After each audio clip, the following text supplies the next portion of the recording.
Last week, we introduced the unique sales tax arrangement Amazon has with the state of Indiana. It was decided that ethical duties will be used as the basis for scrutiny in order to fairly evaluate the three parties involved: Amazon, other retailers, and the state of Indiana. For timing purposes, the first presentation set up our framework and evaluated the sales tax provision Amazon has with the state of Indiana from the perspective of Amazon. We concluded that because Amazon gained approval from the state, they are operating within a perfectly ethical context. This conclusion was reached by examining the situation using the personal virtues model of ethics. Using ethics as a lens to examine the situation, we will now take a closer look at the perspective of other retailers. The perspective of the state of Indiana will be discussed in an upcoming presentation. Grant M. Monahan, president of the Indiana Retail Council, points out that a variety of incentives are used regularly by governments to influence business decisions on where to locate, grow, and hire. While it is true that the enticements are often in the form of abatements, I've never heard of a business agreeing to accept one solely on the condition that all other businesses within the jurisdiction be given the same incentive. Most of the time, the business accepts the inducement, delighted to be receiving an economic dividend not extended to their competitors.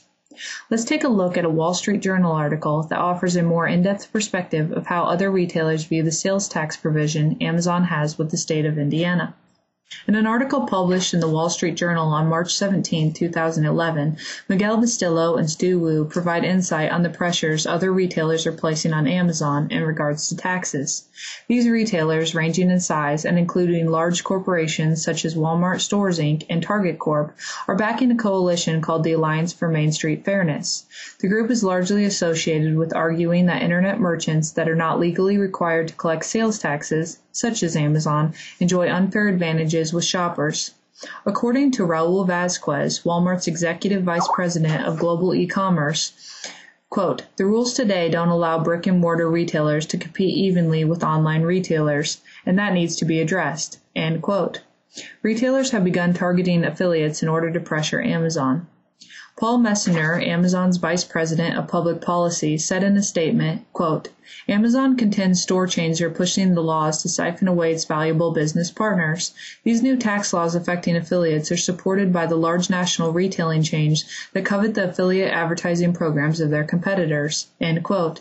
In addition to targeting Amazon affiliates, store chains are also backing legislation that requires Amazon to collect sales tax if it controls in-state warehouses through related companies. In February, Amazon said it would close a Texas distribution center amid a $269 million tax dispute.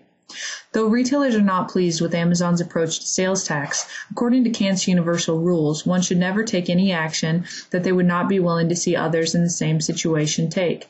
Given that businesses accept the aforementioned government carrots as a perfunctory part of business, it is doubtful that any retailer would turn down the sales tax amnesty if it were offered to them. It is also probable that this particular lure, having been successful the first time it was used, will be offered to other businesses in the future, and it is reasonable to expect that others will also accept it.